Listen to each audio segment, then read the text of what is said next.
The thermometer read 55 degrees. Outside, the January wind screamed across the Montana flats at 40 below zero, and every man who had laughed at Elias Croft now stood in his living room with their hats in their hands. The banker who had refused him a loan, the hardware store owner who had called him touched in the head, the neighbors who had wagered among themselves how many days until the fool veteran froze to death in his metal tube. They all stood there now, sweating in their wool coats, staring at the mercury like it was telling them a lie. Elias had survived the Solomon Islands, 2 gunshot wounds, and 18 months in a Japanese prison camp. He had come home to find his father dead, his mother's farm seized by the bank, and an entire town that looked at him like he was already a ghost. He had purchased a surplus military shelter for $295, hauled it 300 miles across frozen ground, and built it over a hole in the earth that his grandfather had dug 40 years before. And now, while every cabin in Bitterroot County burned through 3 cords of wood a week just to keep the pipes from bursting, Elias Croft sat in his shirt sleeves reading a book by lamplight, burning almost nothing at all. The story of how he got there began 11 months earlier, in the mud season of '46, when the train from Seattle pulled into the Darby station and deposited a man who weighed 40 pounds less than he had when he left. Elias stepped onto the platform carrying everything he owned in a canvas duffel bag. The bag contained 3 shirts, 2 pairs of trousers, his discharge papers, a Japanese officer's sword he had taken off a dead man, and $14 in crumpled bills. His right leg dragged slightly where the bullet had shattered his femur. His left hand was missing the last 2 fingers, where a guard had removed them with a pair of pliers for stealing rice. He was 26 years old and looked 40. The station master, a man named Perkins who had known Elias since he was a boy, pretended not to recognize him. Elias watched the man's eyes slide away, watched him suddenly become very interested in a clipboard, and understood immediately how things were going to be. He picked up his duffel and walked into town. Darby had not changed much in 4 years. The same false front buildings lined the main street. The same dogs slept in the same patches of sun. The same old men sat on the same benches outside the feed store, watching the same nothing happen. But Elias had changed, and the town could smell it on him like smoke. He walked into the first bank of Darby and asked to see Howard Marsh. The teller, a young woman Elias did not recognize, looked at him the way you might look at something dead the cat dragged in. She said Mr. Marsh was busy. Elias said he would wait. She said Mr. Marsh might be busy all day. Elias sat down in a wooden chair against the wall and did not move for 3 hours. When Howard Marsh finally emerged from his office, he was pink-faced and sweating despite the cool spring air.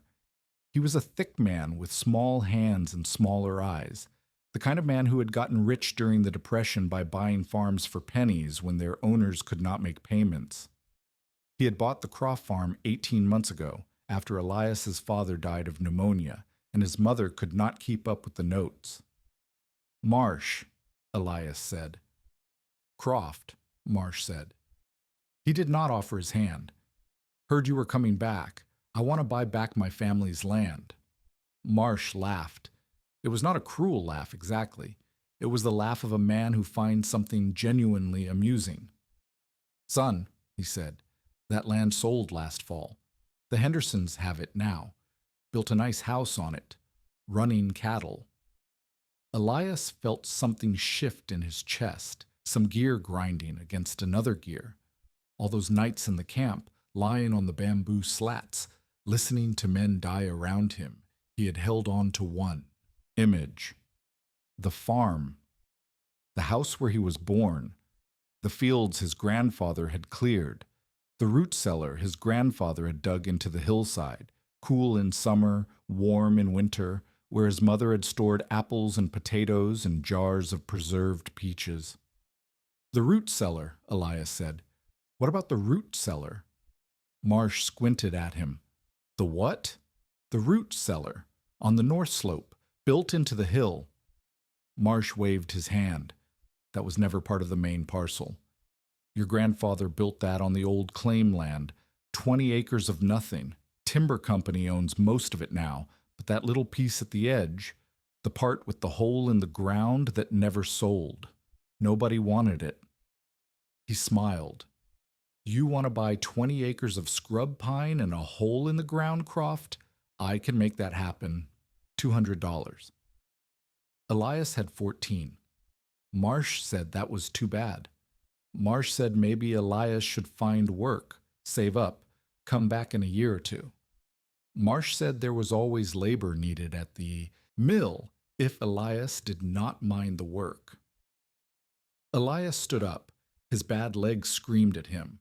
He looked at Howard Marsh for a long moment, memorizing the man's face, the way the fat collected under his chin, the way his eyes would not stay still. I will be back, Elias said. Marsh laughed again. Sure you will, son. Sure you will. Elias walked out of the bank and down the street to the Darby Diner, where he ordered a cup of coffee and sat in a booth by the window. The coffee cost 5 cents. He had $13.95 left. He drank the coffee slowly, making it last, and watched the town move past the window. A woman slid into the booth across from him. She was maybe 30, with dark hair pulled back from her face and eyes that had seen some things. She wore a man's flannel shirt and dungarees and work boots, and she looked at Elias the way a person looks at a horse they are thinking of buying. You are Elias Croft, she said. It was not a question. I am. I am Ruth Whitmore. I own the hardware store. She paused. I knew your mother. Elias nodded. His mother had died 6 months after losing the farm, in a boarding house in Missoula. He had received the telegram in a hospital in Manila. I also knew your grandfather, Ruth said. He was the only man in this valley who understood how the earth works. She leaned forward.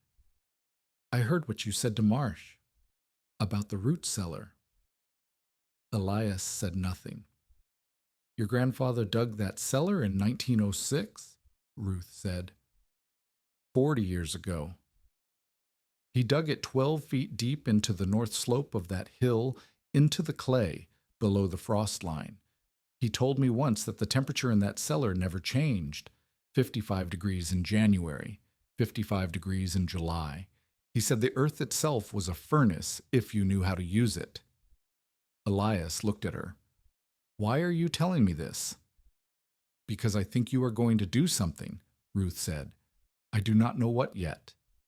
But I have been in this town for 15 years, and I have watched Howard Marsh buy up every piece of land that comes loose, and I have watched good people lose everything they built. And I think you are going to do something about that, or die trying. She stood up. When you figure out what you need, come see me at the store. I will give you credit. She walked out before Elias could respond. He sat in the booth for another hour, thinking. The root cellar, 55 degrees. His grandfather's voice came back to him from some summer afternoon 20 years gone. The earth remembers warmth, boy. You just have to know where to find it. He left the diner and walked to the edge of town, to the old train yard where rusted equipment sat in tall grass. He found a spot behind a derelict boxcar, spread his coat on the ground, and slept. The next morning he found work at the lumber mill, stacking green boards in the drying shed. The foreman looked at his bad leg and his missing fingers and gave him the job anyway because most of the young men were still trickling back from overseas and there were not enough hands. The work paid $1.10 an hour. Elias worked 12 hours a day, 6 days a week. He slept in the boxcar. He ate beans from a can. At the end of each week, he walked to the bank and deposited his wages. By August, he had saved $218. He went to Marsh's office and bought the 20 acres with the root cellar for $200 even. Marsh drew up the papers with a smirk on his face, clearly believing he was fleecing a fool. Elias signed his name and walked out with a deed in his pocket. Now he had a piece of land, but he had no house, no money to build one, and winter was coming. He visited the land that evening, walking the 3 miles from town as the sun went down. The 20 acres were exactly as Marsh had described: scrub pine, rocky soil, not worth farming. But there, cut into the north face of a low hill, was the root cellar. The entrance was a heavy wooden door, half hidden by brush. Elias cleared away the brush and opened the door. The smell hit him first: cool earth, old apples, something faintly sweet. He struck a match and stepped inside. The cellar was roughly 20 feet long and 15 feet wide, dug into the hillside and shored up with timber beams his grandfather had cut 40 years ago. The floor was packed earth. The walls were clay, dry and solid. At the far end, wooden shelves still held a few mason jars, their contents long since turned to dark sludge. The ceiling was 6 feet high, reinforced with more timber, and it was cool, deliciously, impossibly cool after the August heat outside. Elias held his hand against the wall and felt the steady, constant temperature that his grandfather had described: 55 degrees, maybe a little less, the earth holding its warmth like a memory. He sat down on the packed earth floor and stayed there until the match burned his fingers. The next day, he went to Ruth Whitmore's hardware store. She was behind the counter, sorting nails into bins. She looked up when he came in and nodded as if she had been expecting him. "I need to build a shelter over the root cellar," Elias said. "Something that can get me through winter. I have $18. Ruth set down the nails. "What did you have in mind?" Elias had been thinking about this all night. "I need something cheap," he said. "Something I can put up fast with no skilled labor. Something that will hold heat." Ruth considered this. "You know about the military surplus sales," she said. "The government is selling off everything they used in the war: trucks, tents, tools." She paused. Buildings. "They're called Quonsets," Ruth said. "Metal huts, shaped like half a barrel. The Navy used them all over the Pacific." She pulled a newspaper from under the counter, already folded to an inside page. "They are selling them at Fort Harrison, out past Helena. $295 for a hut 20 feet wide by 48 feet long. Says, here a crew of 10 can put one up in a day with nothing but hand tools." Elias looked at the advertisement. The picture showed a curved metal structure sitting on bare ground, soldiers standing in front of it for scale. It looked like something from another world. "That is almost $300, he said. "I have 18. Ruth folded her arms. "How much can you save by October?" "If I keep working at the mill, maybe another 150. "So you will be short about $130, Ruth said. She was quiet for a moment. "I told you I would give you credit." Elias shook his head. "I do not take charity. It is not charity." Ruth's voice was sharp. "It is an investment. You're going to build something out there that nobody has seen before. You are going to prove that a man can live through a Montana winter without burning half a forest to do it. And when you do, people are going to want to know how. They're going to come to my store to buy the materials." She smiled, but there was no warmth in it. "And Howard Marsh is going to choke on his own tongue." Elias studied her face. "What did Marsh do to you?" Ruth was quiet for a long moment. "He bought my brother's farm in 41, she said. "While my brother was overseas, my brother came back in 44, missing an arm, and found strangers living in his house." She met Elias's eyes. "He hanged himself in my barn 6 months later." Elias nodded slowly. He understood now. This was not kindness. This was war. I will take the credit, he said, but I will pay you back. Every cent. I know you will, Ruth said. Now sit down. We need to talk about how this is going to work. They talked for 3 hours. Ruth had books, journals, pamphlets from the Agricultural Extension Service. She knew about insulation, about heat loss, about the principles of thermal mass.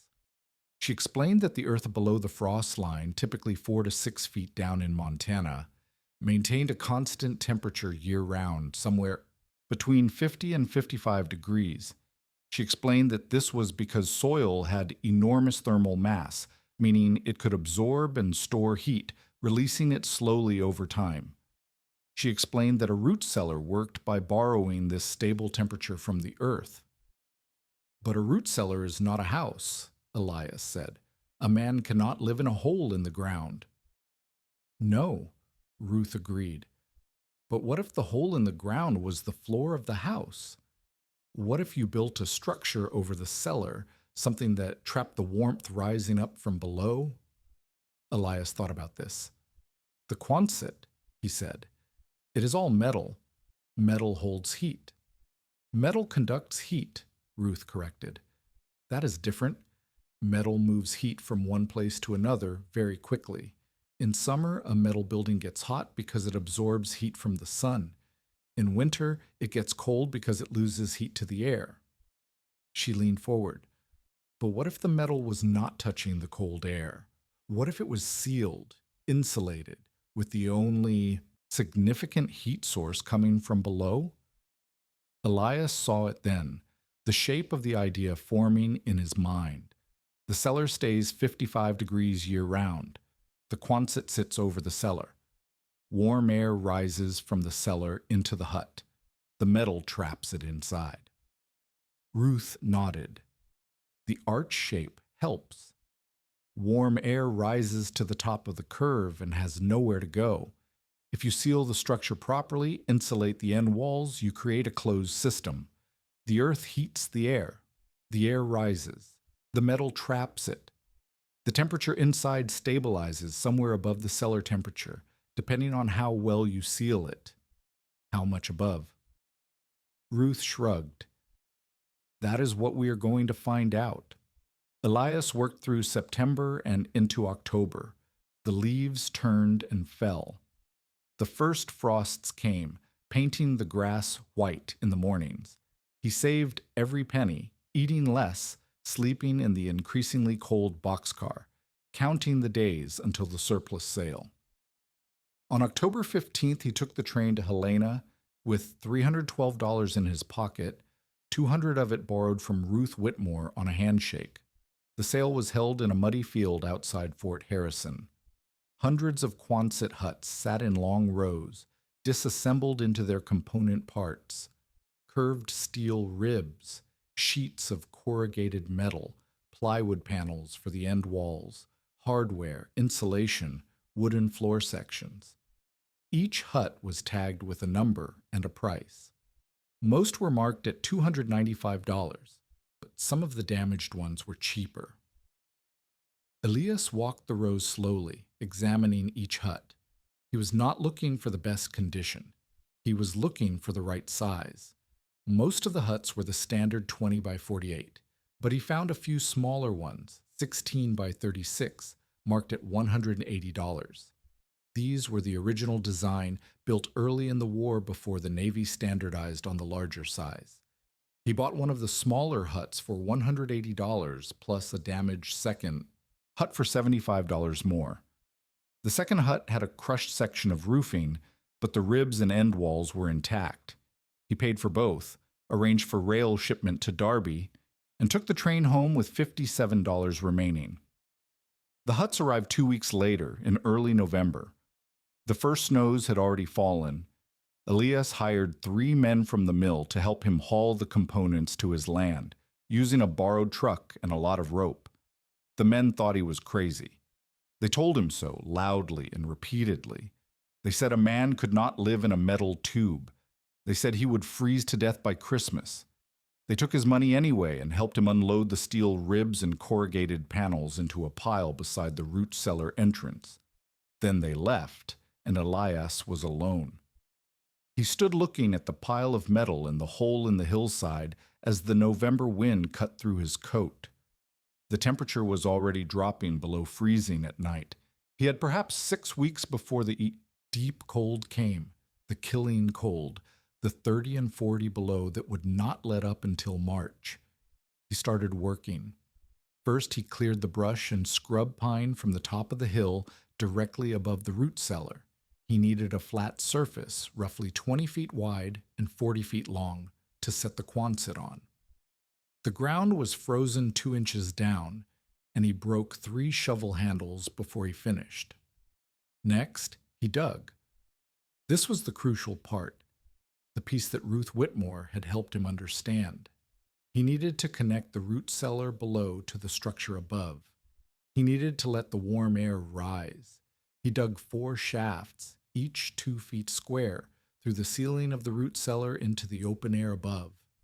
The shafts were spaced evenly along the length of the cellar. He lined them with scrap lumber from the damaged Quonset to keep them from collapsing. When he finished, he had 4 holes in the ground, each opening into the 55-degree air of the cellar below. Then he began assembling the Quonset. The hut came with instructions, a single mimeographed sheet that had been copied so many times the text was barely legible. But the design was simple. The curved steel ribs bolted together to form arches. The arches connected with longitudinal purlins.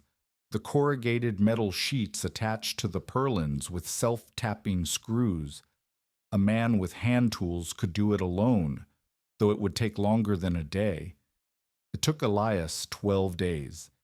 He worked from dawn until dark, stopping only to eat and sleep in the root cellar, which was already warmer than the November air above. His bad leg ached constantly. His missing fingers made gripping tools difficult, but he had learned patience in the camp, had learned that a man could do almost anything if he broke it into small enough pieces and kept moving forward. On the 12th day, he set the last corrugated panel in place and stepped back to look at what he had built. The Quonset sat on the hilltop like a silver whale, breaching from the earth. It was not beautiful. It was not even particularly sturdy looking, but it was there, 16 feet wide and 36 feet long, with 4 shafts cut through its floor connecting to the root cellar below. Now came the hard part. Elias spent the next 2 weeks sealing every gap, every crack, every place where cold air might enter or warm air might escape. He used tar paper, caulk, rags, mud, anything he could find. He built insulated end walls from the plywood panels and scrap lumber from the damaged hut, filling the space between inner and outer layers with sawdust and dried grass. He installed a heavy wooden door at one end and a small window at the other, both sealed with tar paper around the frames. The 4 shafts from the root cellar he covered with hinged wooden hatches, so he could open or close them to control the airflow from below. December came. The temperature dropped to 0, then 10 below, then 20 below. The men at the mill asked him how he was holding up in his metal tube. He said he was fine. They laughed and made jokes about frozen corpses. Elias bought a thermometer from Ruth Whitmore's store and hung it inside the Quonset near the center of the floor. On December 15th, with the outside temperature at 22 below 0, the thermometer inside the Quonset read 48 degrees. 48 degrees. Warm enough to work in shirt sleeves. Warm enough to sleep without shivering. Warm enough to survive. But Elias was not satisfied. He had done the calculations with Ruth, and 48 degrees was lower than they had predicted. Heat was escaping somewhere. He needed to find out where. He spent 3 days with a candle, holding the flame near every inch of wall and floor, watching for flickers that would indicate drafts. He found dozens of small leaks and sealed them all. He added another layer of insulation to the end walls. He banked dirt against the lower portion of the curved metal walls, letting the earth itself provide additional insulation. On December 20th, with the outside temperature at 28 below, the thermometer read 52 degrees. Better. But still not what Ruth had predicted. She came out to visit him on Christmas Eve, riding a borrowed horse through the snow. She brought a bottle of whiskey and a book on thermodynamics she had ordered from a university back east. They sat in the Quonset in their shirt sleeves and worked through the mathematics. "You are losing heat through the floor," Ruth said, pointing to a diagram in the book. "The shafts are letting warm air rise, yes, but they are also letting cold air sink into the cellar to replace it. You need a way to bring in the warm air without losing it." Elias thought about this. What if I closed the shafts and put a stove down in the cellar instead? Let the stove heat the cellar and let the cellar heat the hut. "That would work," Ruth said, "but then you are burning fuel. The whole point is to avoid burning fuel." Elias nodded. There had to be another way. They drank whiskey and argued about heat transfer until midnight. When Ruth finally left, Elias sat alone in the Quonset, staring at the 4 wooden hatches in his floor, and had an idea. The problem was convection.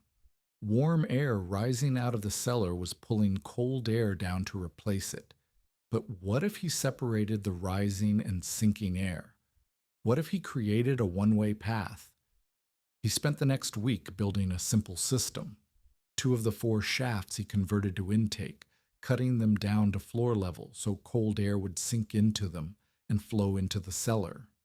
The other 2 shafts he extended upward, building wooden chimneys that rose 3 feet above the floor before opening into the hut. Warm air from the cellar would rise through the chimneys and flow out at the top, above the layer of cold air that pooled near the floor.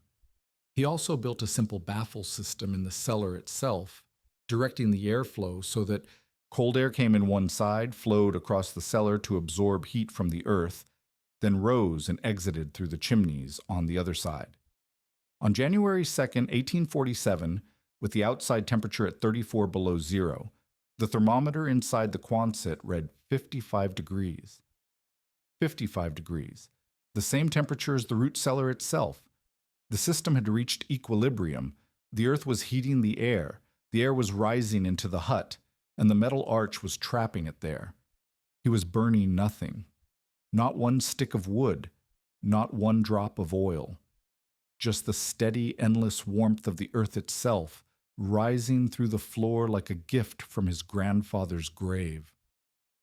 Elias sat in the center of the Quonset, in his shirt sleeves, and laughed until he cried. Word spread.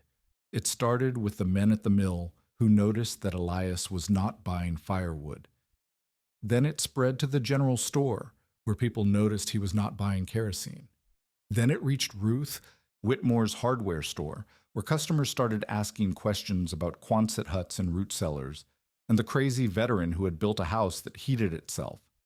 By mid-January, people were showing up at Elias's land uninvited, wanting to see the miracle for themselves.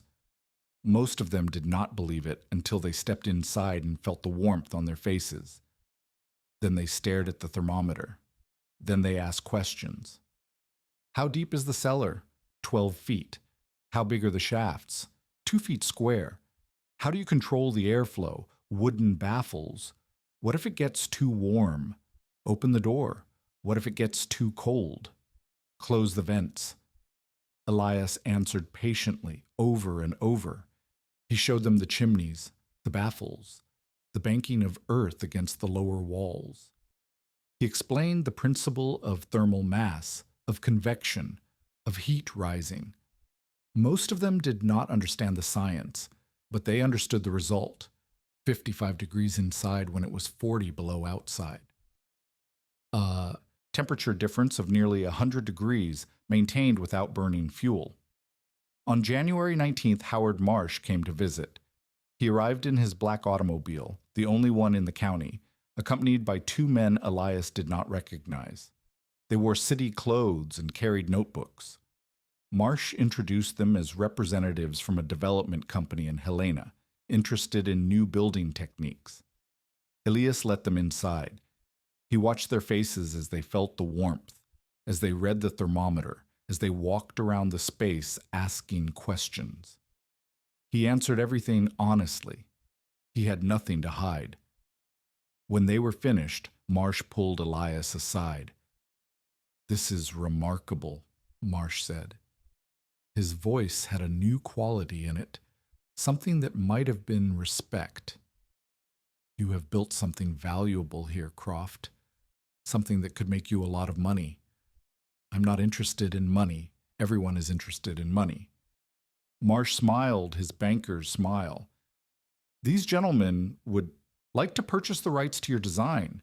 They are prepared to offer $5,000. Elias looked at the two men in their city clothes. He looked at Marsh, sweating in his wool coat, his small eyes calculating. $5,000 was more money than Elias had ever seen in his life. It was enough to buy back his family's land 10 times over. It was enough to build a real house, to start a farm, to live comfortably for years. "No," Elias said. Marsh's smile flickered. "I do not think you understand. This is a generous offer. These designs could be worth hundreds of thousands if developed properly." "Then they will be worth hundreds of thousands to whoever wants them," Elias said. "But not through you." Marsh's face hardened.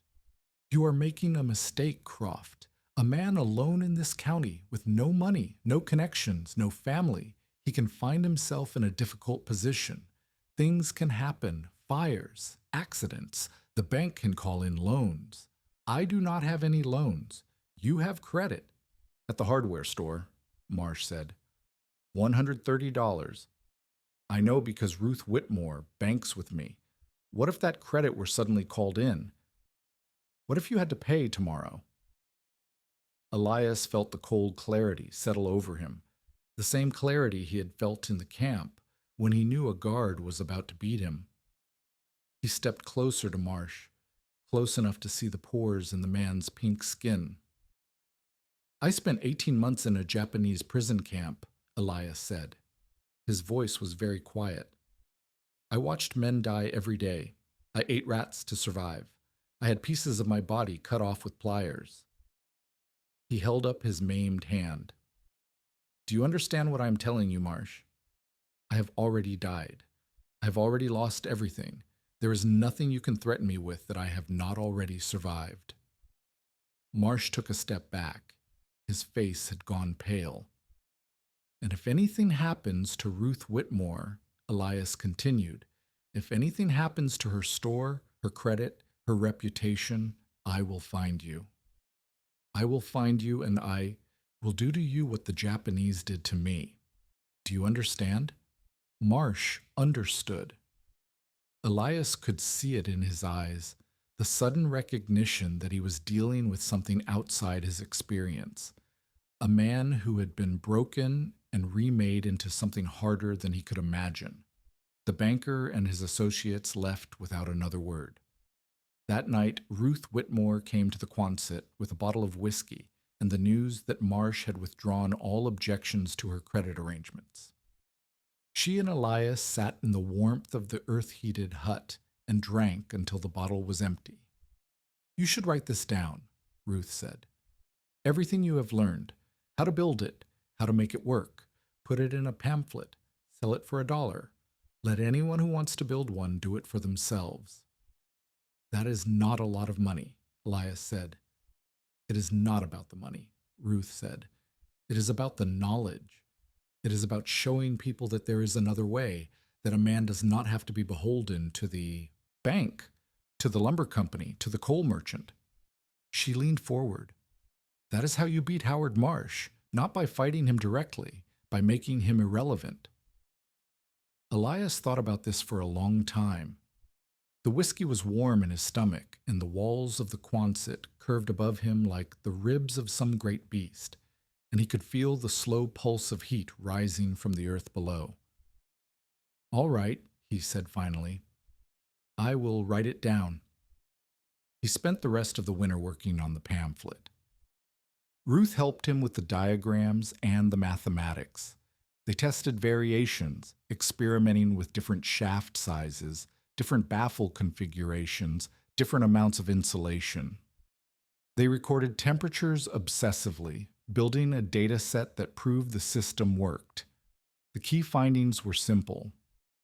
A root cellar dug 12 feet deep into the earth, below the frost line, will maintain a temperature of approximately 55 degrees year-round, regardless of outside conditions. Quonset hut placed directly over such a cellar, with shafts connecting the two spaces, will reach an equilibrium temperature close to the cellar temperature, provided the structure is properly sealed and insulated. The system requires no fuel, no electricity, no external input of any kind. It runs entirely on the thermal mass of the Earth itself. In the coldest conditions, 30 to 40 degrees below zero, the interior temperature may drop a few degrees below the cellar temperature, to perhaps 50 or 52 degrees. This is still warm enough for comfortable habitation. In extreme conditions, a small supplementary heat source, even a single candle, can raise the interior temperature significantly, because the system is already so close to habitable. The initial cost of construction is less than $500, including the Quonset hut and all materials. The ongoing cost of operation is zero. Elias finished the pamphlet in March, just as the snow began to melt. He called it Warmth from the Earth. A practical guide to building a Quonset cellar system. Ruth had 100 copies printed at the newspaper office in Missoula. They sold out in a week. The orders came from everywhere, from Missoula and Helena and Butte, from ranchers in the Bitterroot Valley, and miners in the Copper Country, and farmers on the High Plains. People wrote letters asking for copies of the pamphlet. They sent dollar bills folded into envelopes. They showed up at Ruth's hardware store asking questions and buying supplies. By April, Ruth had ordered another 500 copies printed. By May, she had ordered 1,000 more. Elias answered every letter personally. He drew diagrams on the backs of envelopes. He explained the mathematics of heat transfer in language a child could understand. He told people exactly what materials to buy, where to buy them, how much to spend. He told them about the surplus sales at Fort Harrison and Fort Missoula, where Quonset huts could still be had for under $300. He told them about the depth of the frost line in different parts of Montana, which ranged from 4 feet in the valleys to 6 feet in the high country, and how this affected the optimal depth of the cellar. The letters that came back were full of gratitude. A widow in Great Falls wrote that she had spent her last winter burning furniture to stay warm, and now she was building a cellar system with her 2 sons. A veteran in Billings wrote that the pamphlet had saved his life, that he had been ready to give up before he found a way to build something with his own hands. A school teacher in Bozeman wrote that she was using the pamphlet in her classroom to teach children about thermodynamics and self-reliance, but not everyone was grateful. The lumber companies did not like Elias Croft. A man who did not burn wood was a man who did not buy wood, and if his ideas spread, there would be a lot of men not buying wood. The coal merchants did, and not like him either. Neither did the kerosene sellers or the stove manufacturers or anyone else who made money keeping Montanans warm through the winter. Howard Marsh did not like him most of all. Marsh had interests in the lumber trade. He held notes on several of the mills in the valley. He had invested heavily in a coal distribution company out of Butte. And he had watched through the spring of '47 as more and more people talked about the crazy veteran and his earth-heated hut, as more and more people started digging cellars and ordering surplus Quonsets, as more and more of his customers stopped buying the products that made him rich. In June, the first Quonset cellar went up in Darby itself. It belonged to a family named Patterson, a young couple with 2 small children who had been renting a drafty cabin on the edge of town. The husband had served in the Navy and knew how to work with the metal huts. He bought a surplus Quonset at Fort Missoula for $200 $60. Dug a cellar 10 feet deep on a piece of land his wife had inherited, and built the system exactly as Elias had described in the pamphlet. The whole project cost him $420, including materials and transportation. The Pattersons moved in on the 1st of July. By August, everyone in town knew about their house. By September, people were driving out from Missoula just to see it. The local newspaper ran a story with a photograph of the family standing in front of their silver hut, smiling in the summer sun. Howard Marsh read the story and decided that something had to be done. Elias learned about Marsh's plan from Ruth, who had heard it from a clerk at the bank who owed her a favor. Marsh was going to the county commission. He was going to argue that the Quonset cellar systems were unsafe, that they violated building codes, that they posed a fire hazard and a health risk. He was going to demand that the county ban their construction and force the existing ones to be torn down. The hearing was scheduled for October 15th. Elias spent September preparing. He gathered temperature readings from his own hut and from the Patterson house. He collected letters from the families who had built systems across the state, documenting their experiences. He wrote to the Agricultural Extension Service and obtained a report on the safety of underground food storage. He even found a professor at the University of Montana who was willing to testify about the science of thermal mass and earth-coupled heating, but he knew that none of it might matter. Marsh had money and influence. The county commissioners were his friends. The hearing would not be about science or safety. It would be about power. Ruth came to his hut the night before the hearing. She brought a pot of stew and a bottle of whiskey, and they sat in the warm space and talked about what might happen. "He could win," Ruth said. "He has the commissioners in his pocket. He has lawyers. He has money." "I know. So what are you going to do?" Elias looked at the curved metal walls, at the wooden hatches in the floor, at the thermometer that still read 55 degrees despite the October chill outside. He thought about his grandfather digging this cellar 40 years ago. He thought about his father working this land until the day he died. He thought about his mother dying alone in a boarding house while her son rotted in a prison camp on the other side of the world. "I am going to tell the truth," he said, "and then whatever happens, happens." Ruth shook her head. "That is not enough. Marsh does not care about the truth. He cares about money. You have to give him something he wants, or take away something he fears losing." Elias thought about this. What does Marsh want? Money, power, respect. I cannot give him any of those. "No," Ruth said, "but you can take them away." She leaned forward. "Marsh's power comes from dependency. People need his loans to buy land.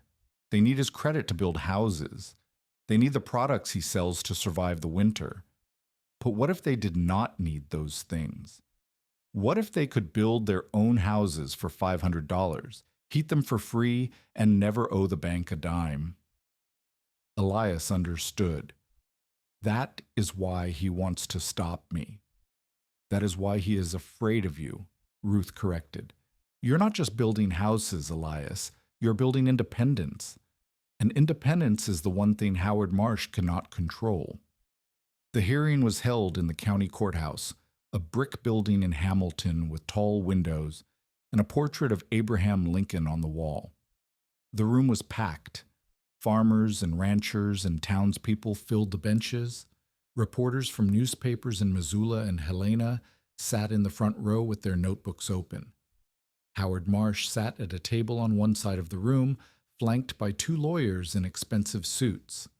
Elias sat at a table on the other side, alone.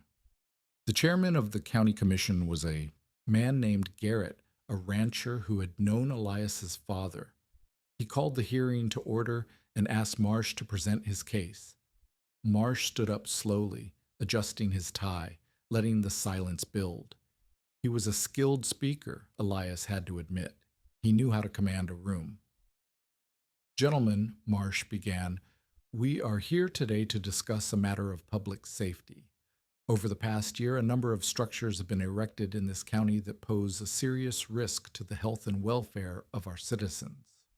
These structures, commonly known as Quonset cellar systems, are built with surplus military materials never intended for residential use. They are assembled by untrained individuals with no oversight or inspection, and they rely on an unproven heating method that could fail catastrophically in extreme cold, leaving families to freeze to death in their homes. He paused, letting the words sink in.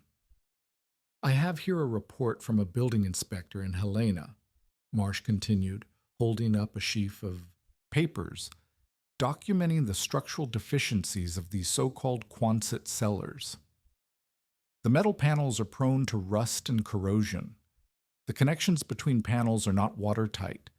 The wooden components are susceptible to rot and insect damage.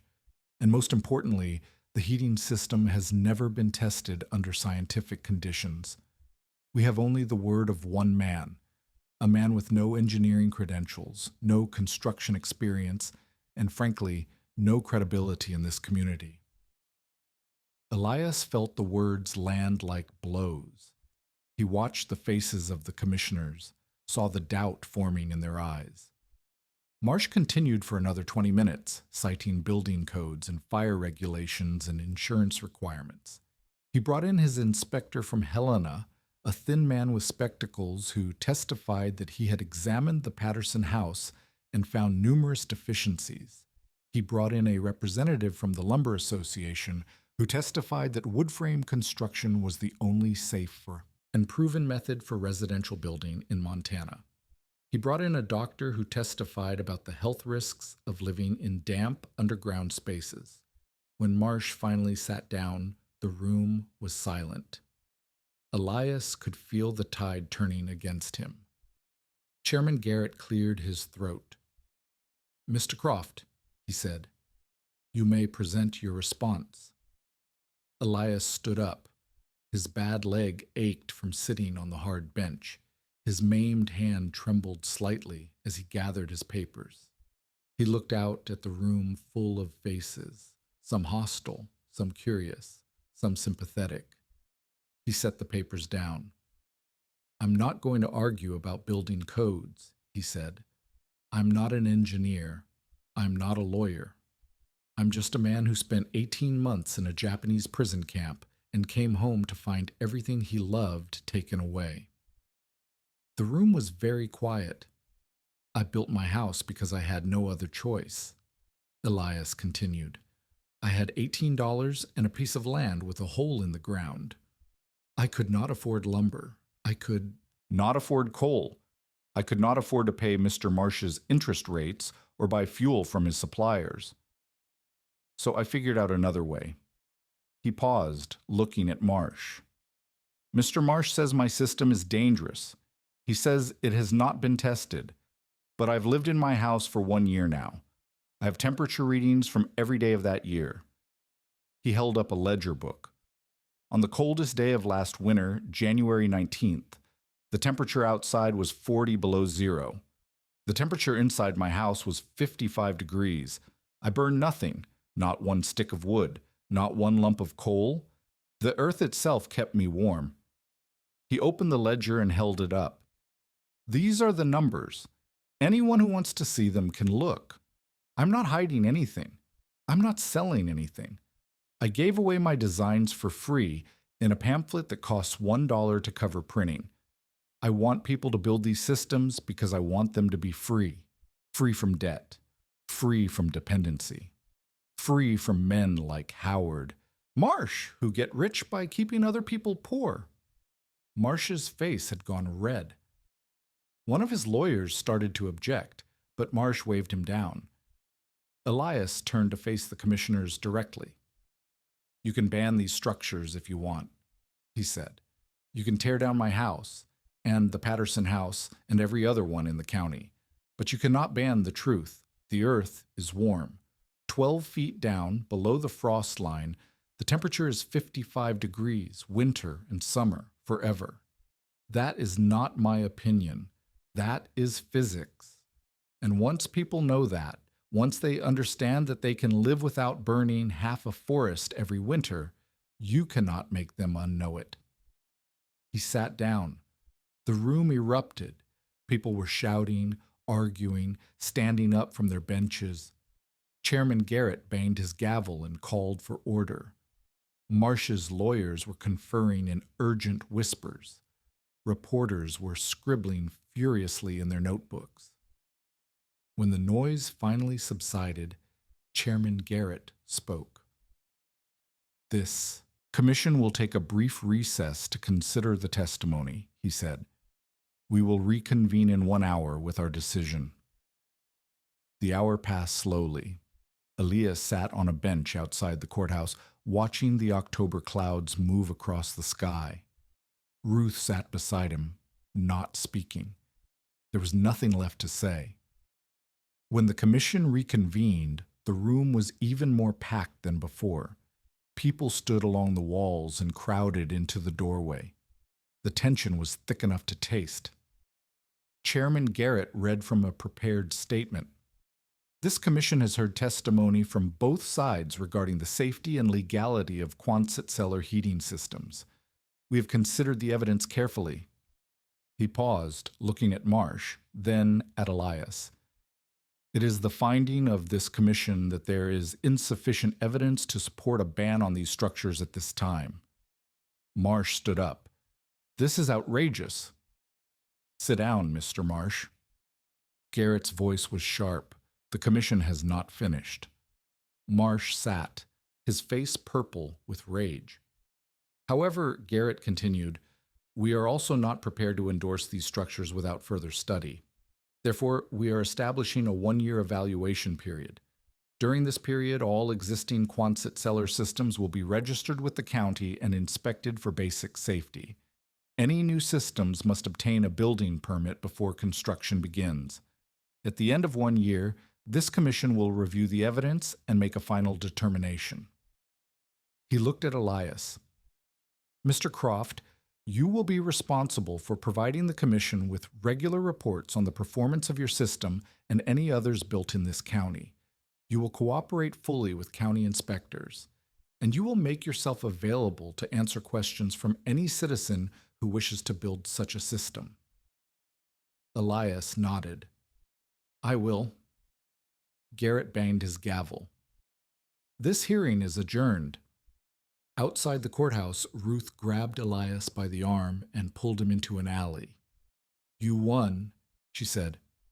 "Do you understand?" "You won." Elias shook his head. "It is not over. 1 year. Marsh will spend that year finding ways to stop me." "Let him try," Ruth said. Her eyes were bright with something that might have been tears. "You stood in that room and told the truth, and they listened.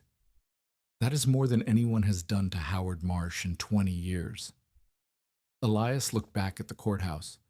Through the window, he could see Marsh arguing with his lawyers, his hands making sharp, angry gestures.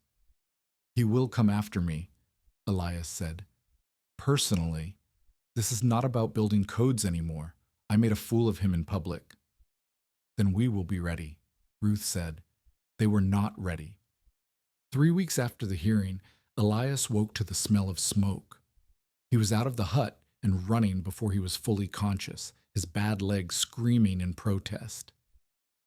The smoke was coming from the direction of Ruth's hardware store, 1.5 miles away. He could see the orange glow against the night sky, pulsing like a heartbeat. He ran until his leg gave out, then walked, then ran again. By the time he reached town, the store was fully engulfed. Flames shot from the windows and through the roof. A crowd had gathered passing buckets from the well, but it was hopeless. The building was old and dry and burning like kindling. Ruth stood in the street, watching her life's work turn to ash. Her face was blank, empty, as if she had gone somewhere far away and left her body behind. Elias pushed through the crowd to her side. "Ruth." She did not look at him. "Ruth, are you hurt?" She turned then, and her eyes were the eyes of someone who has been killed but does not know it yet. I saw them, she said. Her voice was a whisper. Two men. They had cans. They were pouring something on the walls. When I came out, they ran. Did you see their faces? No. She shook her head. But I know who sent them. Elias knew too. He left Ruth with neighbors and walked through the pre-dawn streets to Howard Marsh's house, a large Victorian on the hill overlooking town. The house was dark, but Elias did not care. He pounded on the front door until a light came on in an upstairs window. Marsh appeared at the door in a silk robe, his face puffy with sleep. Croft. What the hell do you want? You burned her store, Elias said. I do not know what you are talking about. Elias hit him. It was not a planned thing, not a decision he made consciously. His fist simply moved, connecting with Marsh's jaw, sending the banker stumbling backward into his own foyer. Marsh scrambled to his feet, blood on his lip. You're insane. I will have you arrested. You will have me arrested, Elias said, stepping into the house. He closed the door behind him. For what? For punching a man who burned down a woman's store, a woman whose brother you drove to suicide, a woman who was my only friend. Marsh backed away, his eyes darting to a side table where a telephone sat. Go ahead, Elias said. Call the sheriff. Tell him what happened. Tell him why I am here. Tell him about the two men with the cans. Marsh stopped. His hand hovered over the telephone. You cannot prove anything, he said. His voice had lost its bluster. He sounded like what he was, a small man, a frightened man, a man who had never in his life faced consequences for his actions. I do not need to prove anything, Elias said. I just need to tell people. I will tell them about Ruth's store. I will tell them about the men with the cans. I will tell them about you, Marsh, about how you buy farms for pennies and sell them for dollars, about how you charge interest that would make a loan shark blush, about how you get rich while everyone around you gets poor. He stepped closer, and then I will let them decide what to do about it. Marsh's face had gone white. What do you want? He said. Elias thought about Ruth standing in the street watching her life burn. He thought about his mother dying alone in Missoula. He thought about his father working himself to death on land that Marsh eventually took. He thought about 18 months in a bamboo cage, eating rats, watching men die, holding on to a single image of home that no longer existed. I want you to leave, he said. Leave. Leave Darby. Leave Montana. Go somewhere else, somewhere far away and never come back. Sell your bank, your properties, everything you own here. Walk away and do not look back. Marsh laughed. It was a hollow sound. You're joking. Do I look like I am joking? Marsh studied Elias's face for a long moment. Whatever he saw there made him stop laughing. And if I refuse? Then I will spend the rest of my life making yours miserable, Elias said. I will tell everyone what you did. I will write letters to every newspaper in the state. I will stand on street corners and shout your name. I will make sure that every person in Montana knows who Howard Marsh really is. That is not proof, Marsh said. That is just words. Elias nodded. You are right. It is just words. But words are powerful things, Marsh. You should know. You have used them to destroy people for years. He paused. Now I am going to use them to destroy you. They stood there in the foyer, two men, one in a silk robe with blood on his lip, one in work clothes with murder in his eyes. The clock on the wall ticked loudly in the silence. 1 month, Elias said finally. You have 1 month to sell everything and leave. If you are still here after that, I start talking. He turned and walked out, leaving the door open behind him. Ruth's store was a total loss. The insurance company paid out, but the amount was a fraction of what the inventory had been worth. She had no money to rebuild. Elias gave her his savings. Every penny he had earned at the mill, every dollar from the pamphlet sales, everything except what he needed to eat. It was not enough to rebuild the store, but it was enough to rent a small space in Missoula to start over on a smaller scale. Ruth refused at first. She said she did not take charity. "It is not charity," Elias said. "It is repayment. For the credit you gave me when I had nothing, for the knowledge you shared, for the friendship." Ruth took the money. 3 weeks later, Howard Marsh put his bank up for sale. A week after that, he sold his house and his properties and his shares in the lumber company and the coal distributor. By the end of November, he was gone, moved to California according to rumors, though no one knew for sure and no one much cared. Elias never saw him again.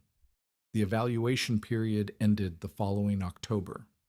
The county commission reviewed the evidence, examined the inspection reports, studied the temperature data from Elias's hut and the Patterson house, and 3 other systems that had been built during the year.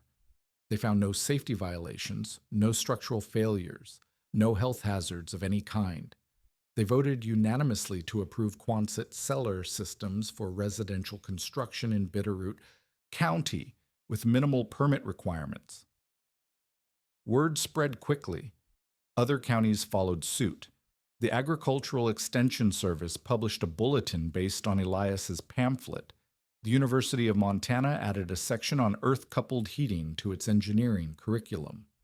A professor at Montana State wrote a paper calculating that if every household in the state adopted a similar system, annual firewood consumption would drop by 30%. By 1950, there were over 200 Quonset cellar homes in Montana. By 1955, there were over 1,000. They spread to Wyoming and Idaho and North Dakota, to anywhere the winters were harsh and the earth was deep. Veterans built them. Farmers built them. Families with nothing built them, because they could afford to build them, because the knowledge was free and the materials were cheap, and the earth itself provided the warmth. Ruth Whitmore rebuilt her hardware store in Darby in 1952 using profits from her Missoula business. She specialized in supplies for Quonset cellar construction, and she never lacked for customers. She married a widowed rancher in 1956 and lived to be 93 years old. At her funeral, the church was packed with people whose homes she had helped build. Elias never married. He lived in his Quonset hut on the hill until 1981, when he died in his sleep at the age of 61. The thermometer on the wall still read 55 degrees. His body was found by a neighbor who came to check on him after 3 days of no smoke from the chimney, then remembered that there was never any smoke from the chimney. He was buried in the Darby Cemetery, next to his mother and father, on land that had once been the family farm. His gravestone was simple, just his name and dates, but someone had added a small inscription at the bottom, a quote from the pamphlet that had changed so many lives. "The earth remembers warmth. You just have to know where to find it." The Quonset hut still stands on the hill above the root cellar. The corrugated metal has rusted in places, and the wooden end walls have been replaced twice, but the structure is sound. The cellar below is exactly as Elias's grandfather built it in 1906, the timber beams still solid, the clay walls still dry, the temperature still 55 degrees, winter and summer, forever. People still visit sometimes. They come from universities and agricultural colleges, from historical societies and museums, from families who live in Quonset cellar homes and want to see where it all started. They stand in the space where Elias Croft spent 35 winters in his shirt sleeves, and they feel the warmth rising from the floor, and they understand something that cannot be learned from books. The earth is generous to those who listen to it.